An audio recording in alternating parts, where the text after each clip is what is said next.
एक ऐसी सुनामी मैं बनूं जो उखाड़ फेंकूं अपनी मुश्किलों को मैं, दरिया बन के रह जाऊं, मिल जाऊं गहरे समुद्र में मैं। So hello everyone, this is Badal Verma and welcome again to my educational YouTube channel IS Point. I hope you are very well. So today we are going to discuss about modern India history, NCERT classes, chapter 6, colonialisms and the city, the story of imperial capital, part 3, उपनिवेशवाद और शहर एक शाही राजधानी की कहानी। जैसा कि आप लोग जानते हैं कि हमने अपनी प्रीवियस वीडियो में देखा था कि किस तरीके से जो ब्रिटिशर हैं उन्होंने सन 1911 में दिल्ली को राजधानी बनाया था। और आपको पता ही होगा कि 1911 से पहले जो राजधानी थी भारत की वो कोलकाता थी। ऑलराइट, तो जिन्होंने हमारी पहली वीडियो को नहीं देखा तो डिस्क्रिप्शन बॉक्स में लिंक दिया गया है, आप सभी लोग जाकर हमारी पहली वीडियो को देख सकते हैं। So let's start student. तो हवेलियों का पतन, तो देखिए, तो 17वीं और 18वीं शताब्दी में जब हुआ क्या था कि जो मुग़ल कुलीन यानी कि जो वर्ग थे, एक तरीके से मुग़ल कुलीन जो वर्ग थे तो वो भव्य हवेलियों में रहा करते थे। तो 19वीं सदी के मध्य का नक्शा देखने पर आपको कम से कम 100 हवेलियाँ दिखाई देगी, जैसे कि आप चित्र 3 में देख भी पा रहे होंगे। तो 19वीं शताब्दी के आखिर में दिल्ली की चांदनी चौक का एक दृश्य है जिसे आप अपनी स्क्रीन पर भी देख पा रहे होंगे। तो देखिए, तो क्या था, तो 19वीं सदी में एक मध्य का नक्शा देखने पर कम से कम आपको 100 हवेलियाँ जैसे कि देखने को मिलेगी। तो ये 4 दीवारी से घिरे दालान और झरनों वाली भव्य इमारतें थी। तो उस समय की ये भव्य इमारतें हुआ करती थी, तो इन्हें क्या कहा जाता था, हवेलियाँ। ऑलराइट, तो देखिए, तो एक हवेली में बहुत सारे परिवार रहते थे और खूबसूरत फाटक के भीतर जाने पर हवेली के अंदर आप एक खुले अहातों में पहुंच जाते थे। इसके चारों तरफ मेहमानों और कारोबारियों के लिए सार्वजनिक कमरे बने होते थे और जिनका सिर्फ पुरुष इस्तेमाल किया करते थे। भीतरी दलान में कमरे परिवार और औरतों के लिए होते थे और हवेली में कमरों की कई कामों के लिए इस्तेमाल होता था। तो देखिए, उनमें फर्नीचर बहुत कम होता था और यहाँ तक कि 19वीं शताब्दी के मध्य तक भी कमर अल दीन खान की हवेली में कई इमारतें थीं। उनमें गाड़ीवानों, तंबाकू लगाने वाले यानी कि डेरवाल, मसालची, खातेदारों, कलकों, घरेलू नौकरों के रहने का इंतजाम था। तो यानी कि एक हवेली में एक तरीके से अनेकों परिवार रहते थे, यानी कि बहुत सारे परिवारों का जो एक तरीके से वर्ग था यानी कि समूह था वो रहा करता था। तो उसमें कई सारे कामों के लिए हवेलियों में कमरे बनाए जाते थे। ऑलराइट, तो देखिए, तो बहुत सारे मुग़ल अमीर ब्रिटिश शासन के समय इन विशालकाय इमारतों को संभालने की हालत में नहीं थे। अमीर किसे कहा गया है, कुलीन वर्ग का व्यक्ति। जो कुलीन वर्ग के व्यक्ति हुआ करते थे तो उन्हें अमीर कहा जाता था। तो फलस्वरूप हवेलियाँ बंटने लगी, उनमें हिस्सों का बेचा जाने लगा और हवेलियों के लिए जो हिस्से सड़क पर खुलते थे वहाँ दुकानें या गोदाम बना दिए गए।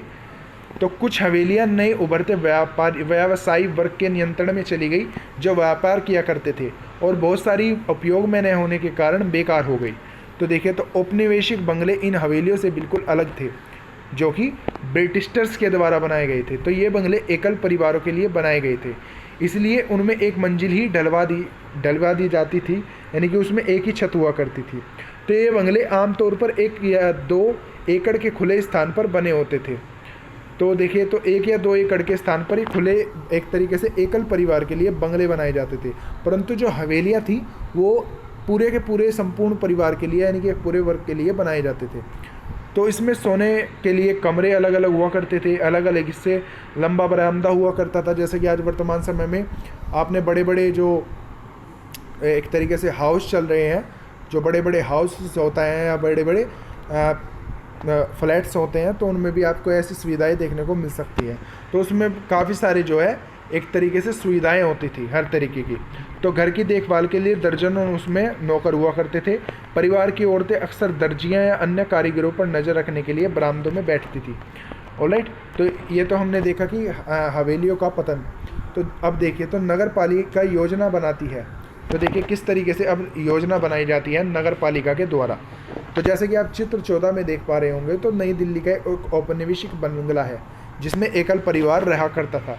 तो साल 1931 की जनगणना से पता चला कि पुराने शहरों के इलाकों में भयानक भीड़ है। यहाँ प्रति एकड़ 90 लोग रहते थे, जबकि नई दिल्ली में प्रति एकड़ केवल 3 लोगों का औसत था, यानी कि 1 एकड़ में केवल 3 ही लोग उस समय दिल्ली में यानी कि नई दिल्ली में रहा करते थे। तो देखिए, तो पुराने शहर बिगड़ते हालात के बावजूद उसका फैलना जारी रहा। पुराने शहरों के निवासियों के लिए रॉबर्ट क्लार्क ने 1888 यानी कि 1888 में लाहौर गेट सुंद परियोजना के काम से विस्तार योजना तैयार की। इसके पीछे सोच यह थी कि उन निवासियों को पुराने शहर से अलग एक नए चौराहे बाजार की तरफ धकेला जाए। इसे चौराहों पर चौराहे तरफ की दुकानों की कल्पना की गई थी और इस पुनर्निकास में सड़कों के लिए जाल वाली संरचना तय की गई थी। तो देखिए, तो एक तरीके से जो बाज़ारों को लगाया गया तो एक तरीके से बाहर की ओर लगाया गया ताकि भीड़ भाड़ जो इलाका है, यानी कि भीड़ भाड़ वाला जो इलाका है वो बाहर की तरफ ही रहे, अंदर गलियों में कोई भी मतलब एक तरीके से भीड़ भाड़ वाला इलाका जो है वो इकट्ठा ना हो। तो उसमें क्या किया गया, तो अब सड़कों की चौड़ाई संरचना तय की गई और सड़कों की चौड़ाई, आकार और स्वरूप को एक जैसा होना था। तो मोहल्लों के निर्माण उस समय उसमें किए गए, नए नए ज़मीनों को उस समय टुकड़ों में बांट दिया गया। एक तरीके से पूरी क्षेत्र का उन्होंने निर्माण किया गया कि एक तरीके से बाज़ारों का कहाँ पर स्थितिकरण किया जाएगा और गलियों का और मोहल्लों का कहाँ पे एक तरीके से उन्हें बनाया जाएगा। तो इस तरीके से उन्होंने योजनाएं बनाई। तो मोहल्लों के निर्माण के लिए ज़मीन को एक टुकड़े में बांट दिया गया और एक नई स्थान को क्लार्कगंज का नाम दे दिया गया। तो किसका नाम दे दिया गया? क्लार्कगंज का। तो यहाँ कभी भी पूरा नहीं हो पाता था और इस पुराने शहर में भीड़ के आज़ाद कराने में कोई मदद नहीं की। यहाँ तक कि 1912 यानी कि 1912 में भी इन नए स्थानों में जलापूर्ति और निकासी की व्यवस्था बहुत ख़राब थी। तो देखिए, तो जैसे कि आप लोगों को पता ही है, जैसे कि हमने अपनी प्रीवियस वीडियो में भी देखा था कि जब दिल्ली में एक तरीके से जनसंख्या जो है वो धीरे धीरे से बढ़ने लगी साल 1947 के बाद, तो उसमें हुआ क्या था ना कि एक तरीके से जल आपूर्ति की जो समस्या थी वो काफ़ी ज़्यादा देखने को मिली। ऑलराइट, तो जब नई दिल्ली का निर्माण कराया गया एक तरीके से, तभी ये जो प्रॉब्लम थी अब वो दिखने लगी थी। परंतु जब साल 1947 में हुआ तो हालात जो थे वो पूरे के पूरे बिगड़ चुके थे। अब देखिए, तो दिल्ली सुधार ट्रस्ट का गठन साल 1936 में किया गया और इस योजना के तहत संपन्न लोगों के लिए दरियागंज, दक्षिण जैसे इलाके बनाए गए। तो देखिए, दरियागंज जैसा कि आपने नाम भी सुना होगा, ये सभी जितने भी नाम बताए जा रहे हैं इस चैप्टर में ये सब नई दिल्ली के हैं। ऑलराइट, तो यहाँ पार्कों के इर्द गिर्द रियासी मकान बने और मकानों के भीतर निजता की नई सोच के हिसाब से जगह बांटी गई और अब बहुत सारे परिवार यहाँ समूह साझा जगह पर नहीं रहते थे, बल्कि मकान के भीतर एक ही परिवार के विभिन्न सदस्यों के अलग अलग जगह होने लगी थी।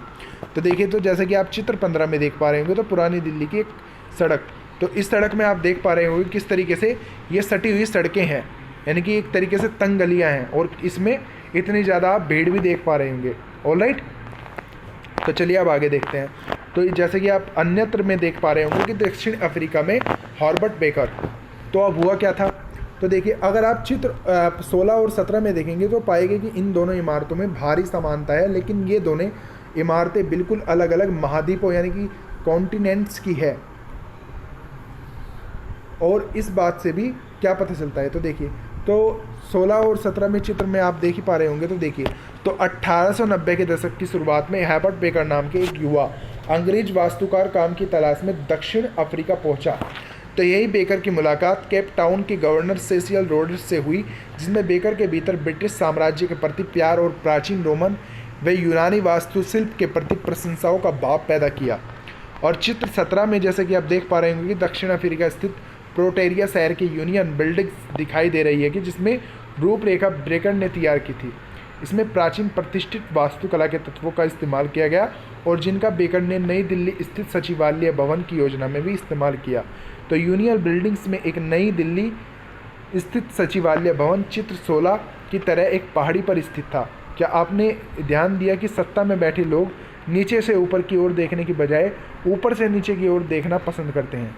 तो यूनियन बिल्डिंग्स में भी सचिवालय भवन दोनों और शाही दफ्तरों के लिए बनाया गया है और बनाया गया था। तो देखिए, तो जैसे कि आप ये देख पा रहे होंगे, तो जैसे कि सचिवालय का नई दिल्ली में बेकर्स के द्वारा निर्माण कराया गया था, तो एक तरीके से ये तकनीक उसने अपनाई थी। ऑलराइट, तो काफ़ी बार ये क्वेश्चंस भी पूछ लिया जाता है, वैसे आपके ऑथेंटिक नॉलेज के लिए भी है कि कहाँ की ये वास्तुकला थी। तो जैसे कि चित्र 16 में आपको बताया गया, जब बेकर साल 1890 में एक तरीके से हॉर्बर्ट बेकर का नाम जब वास्तुकार काम की तलाश में दक्षिण अफ्रीका गया था, तो दक्षिण अफ्रीका की शिल्पकारी को इसने चित्र 17 में दर्शाया और फिर नई दिल्ली के निर्माण में सचिवालयों के एक तरीके से वास्तुकला को अपनी दर्शाया। ऑलराइट, तो इसी के साथ आज का हमारा ये चैप्टर ख़त्म होता है। तो जैसा कि कल आप लोगों से कुछ क्वेश्चंस किए गए थे जिनका जवाब आपको कमेंट बॉक्स में देने के लिए बोला गया था, आज उनके आंसर भी हम इस वीडियो में डिस्कस करेंगे। ऑलराइट, तो पहला क्वेश्चन तो आपसे ये पूछा गया था कि किस वर्ष में दिल्ली को भारत की राजधानी बनाया गया था। तो साल 1911 में दिल्ली को भारत की राजधानी बनाया गया था, और उससे पहले जो हमारे भारत की राजधानी थी तो वो कौन सी थी, कोलकाता। ऑलराइट, तो आपसे दूसरा प्रश्न ये किया गया था कि देश में आनुवंशिक रूप से संशोधित जीवों के संबंध में निर्णय लेने वाले शीर्ष निकाय जेनेटिक इंजीनियरिंग अनुमोदित समिति किसके अधीन आती है। तो पहला ऑप्शन जिसके लिए ये दिया गया था विज्ञान और प्रौद्योगिकी मंत्रालय, ऑप्शन बी जैव प्रौद्योगिकी विभाग, ऑप्शन सी पर्यावरण वन और जलवायु परिवर्तन मंत्रालय, ऑप्शन डी प्रधानमंत्री कार्यालय। तो इसका सही उत्तर था पर्यावरण वन और जलवायु परिवर्तन मंत्रालय। ऑलराइट, तो देखिए इसका स्पष्टीकरण किस तरीके से है। तो हाल ही में जब देश की आनुवांशिक रूप से संशोधित जीवों के लिए संबंध में एक निर्णय लेने का शीर्ष निकाय जेनेटिक इंजीनियरिंग अनुमोदित समिति ने मधुमक्खी की आबादी पर जीएम सरसों के प्रभाव का अध्ययन करने के लिए परीक्षणों को अनुमति देने वाले निर्णयों पर रोक लगा दी थी, जिसमें जीएम फसल उन फसलों को कहा जाता है जिनके जीव को वैज्ञानिक तरीके से रूपांतरित किया जाता है। ऑलराइट, और जीएम सरसों यानी कि DMH यानी कि धारा मस्टर हाइब्रिड 11 सरसों की एक किस्म है जिसका एक विकास दिल्ली विश्वविद्यालय द्वारा किया गया है। इसे वरुण नामक पारंपरिक सरसों की प्रजाति को पूर्वी यूरोप की एक प्रजाति के साथ क्रॉस कराकर तैयार किया गया है। इस किस्म में अनुमोदित किया जाता है कि यह भारतीय क्षेत्रों को विकसित होने वाली पहली ट्रांसजेनिक खाद्य फसल होगी। और जेनेटिक इंजीनियरिंग मूल्यांकन समिति GEAC पर्यावरण वन और जलवायु परिवर्तन मंत्रालय के तहत शीर्ष निकाय है जो देश के खतरनाक सूक्ष्म जीवों या अनुवांशिक रूप से संशोधित जीवों GMO को कोशिका के विनिर्माण, उपयोग, आयात, निर्यात और भंडारण को विनियमित करता है। और यह अनुवांशिक रूप से संशोधित जीवों से संबंधित प्रस्तावों के और उनके प्रयोगात्मक क्षेत्र प्रक्षेपण यानी कि फील्ड ट्रायल्स के तकनीकी अनुमोदित के लिए भी जिम्मेदार है। हालांकि अंतिम स्वीकृत पर्यावरण मंत्रालय द्वारा दी गई है।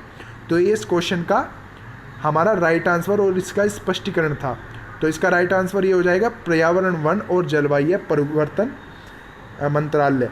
तो इसमें देखिए जेनेटिक इंजीनियरिंग, क्योंकि ये काफ़ी ज़्यादा टेक्निकल से आपको नाम दिया गया है, तो इसमें हो सकता है कि कुछ लोग कन्फ्यूज़न एक तरीके से कन्फ्यूज़ होकर जैव प्रौद्योगिकी विभाग लगा कर आ जाएँ, परंतु इसका पर्यावरण वन और जलवायु परिवर्तन राइट आंसर हो जाएगा।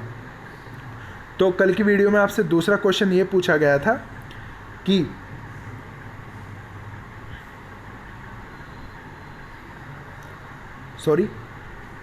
तो एमनेस्टी इंटरनेशनल क्या है। तो ऑप्शन ए गृह युद्धों के शरणार्थियों की मदद के लिए संयुक्त राष्ट्र का एक अभिकरण, ऑप्शन बी विश्वव्यापी मानव अधिकार आंदोलन, ऑप्शन सी अति निर्धन लोगों की मदद करने के लिए एक गैर सरकारी स्वैच्छिक संगठन, ऑप्शन डी युद्ध से विनष्ट हुए क्षेत्रों में चिकित्सा आवश्यकताओं को पूरा करने के लिए एक अंतर सरकारी अभिकरण। तो देखिए इसमें आपका राइट आंसर हो जाएगा विश्वव्यापी मानव अधिकार आंदोलन, जो कि संपूर्ण विश्व में मानव अधिकार का एक तरीके से संरक्षण करने के लिए एमनेस्टी इंटरनेशनल को बनाया गया एक तरीके से संगठन है। ऑलराइट, तो आज के हमारे जो महत्वपूर्ण क्वेश्चन होने वाले हैं और जिनका जवाब आप अपने कमेंट बॉक्स में देंगे वो इस प्रकार से होने वाले हैं, जो कि प्राचीन भारत के इतिहास से आपसे पूछे जाएंगे। ऑलराइट, तो आपके लिए पहला क्वेश्चन, निम्नलिखित में से कौन से वैदिक साहित्य में वैदिक भजन और उनके अनुप्रयोगों की, उनकी उत्पत्तियों की कहानियों के अर्थों के बारे में विवरण मिलता है। Option A Vedang, option B Upanishad, option C आरण्यक और ऑप्शन डी ब्राह्मण ग्रंथ। और दूसरा क्वेश्चन आप लोगों के लिए, निम्नलिखित में से कौन सा वैदिक साहित्य पैर के पास बैठने को संदर्भित करता है। Option A Vedang, option B Upanishad, option C Aranyaka, option D ब्राह्मण ग्रंथ। तो इन दोनों क्वेश्चंस का आप लोगों को जवाब देना है कमेंट बॉक्स में। ऑलराइट, तो इसी के साथ आज का हमारा चैप्टर ख़त्म होता है और इसी के साथ हैव ए गुड डे। जय हिंद। मिलते हैं फिर से कल एक नई वीडियो में।